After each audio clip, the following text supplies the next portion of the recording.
باقی آپ سے کہتا ہوں کسی کو دو، اپنی عادت بناؤ، جب بھی کسی کو کوئی چیز دو تو ہمیشہ اچھی چیز دیا کرو.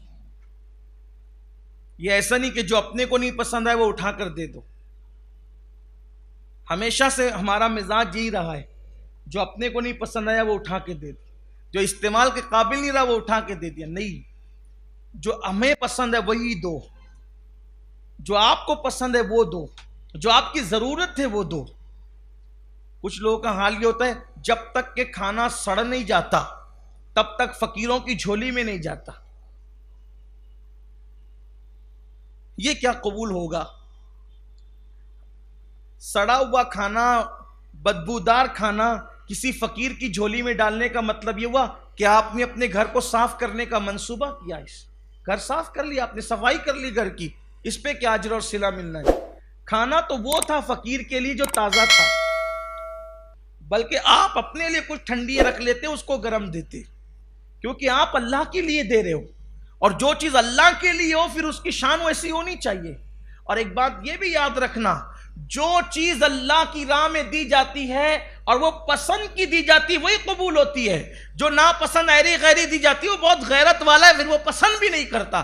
دنیا میں جو پہلی قربانی تھی، پہلی قربانی حابیل اور قابیل کی قربانی. حضرت حابیل اور قابیل کی قربانی. حابیل جو تھے اور قابیل دونوں کے درمیان اختلاف ہوا. حابیل حق پر تھے، قابیل حق پر نہیں تھا. تو اس وقت حضرت آدم علیہ السلام نے فرمایا کہ تم دونوں قربانی پیش کرو، تم دونوں قربانی پیش کرو، تو تمہاری قربانی جس میں سے اللہ جس کی قربانی قبول کر لے تو وہی حق پر ہوگا.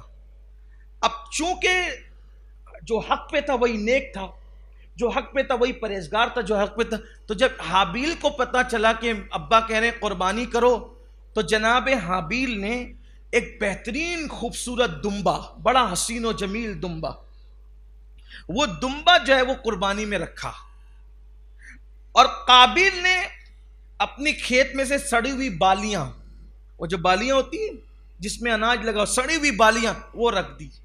اب یہ پہلی قربانی تھی دنیا کی پہلی قربانی، حابیل اور قابیل. حابیل نے دمبا رکھا خوبصورت حسین و جمیل، اور قابیل نے وہ سڑی گلی وہ بالیاں رکھ دی. اور قبولیت کی نشانی اس دور میں یہ تھی کہ جس کی قربانی قبول ہوگی آگ آئے گی اور اس کو اٹھا کے لے جائے گی. بغیر دھوئیں کی آگ آتی تھی، بغیر دھوئیں کی آگ، اور اس کو اٹھا کے لے جاتی. اور جو پڑی رہ جاتی تھی وہ قربانی مردود ہو گئی، رد ہو گئی، قبول نہیں ہے. تو جناب حابیل نے خوش دلی کے ساتھ دمبا رکھا، اور قابیل نے ایسے اٹھا کر کے سڑی پڑی بالیاں رکھ دی. وہ بالیاں وہ رد ہو گئی، ویسے بھی وہ باطل پہ تھا، وہ رد ہو گئی، اور دمبا حابیل قبول ہو گیا. اب وہ ہوا تو ہمارے صوفیہ فرماتے ہیں اس دمبے کو جنت میں رکھا گیا.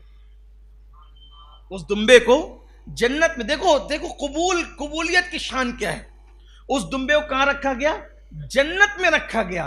اور پھر آدم علیہ السلام کے وہ دونوں سگے بیٹے تھے، تو دور آدم سے لے کر دور ابراہیم علیہ السلام تک وہ دمبا جنت میں رہا.